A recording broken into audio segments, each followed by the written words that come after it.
Magandang araw po sa ating lahat. Ngayong araw i-share ko sa inyo itong napaka-cute na outside toilet. Gumastos lamang sila dito ng 6,000 pesos para sa lahat ng materyales. Kasi po yung labor ay libre na dahil nga ang may-ari lang po mismo ang gumawa ng CR na ito.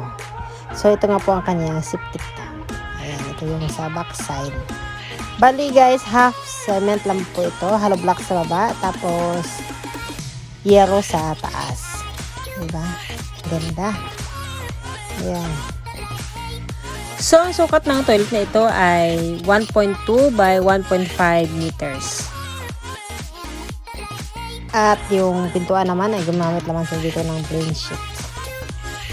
Ayan. Siyempre, pang probinsya lamang po yung kanyang lock. So, bali guys, hindi pa po tiles yung sa baba. Bali, naka-rough lang po yan. Pero hindi na for toilet tiles.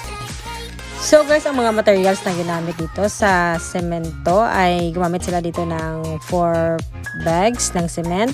Tapos sa yero naman ay 8 pieces. Tapos sa kahoy na naman ay gumastos sila dito ng 900 pesos. At sa hollow blocks naman ay 70 pieces na hollow blocks, kasali na po yung pathway. So total cost of 6,000 pesos materials only.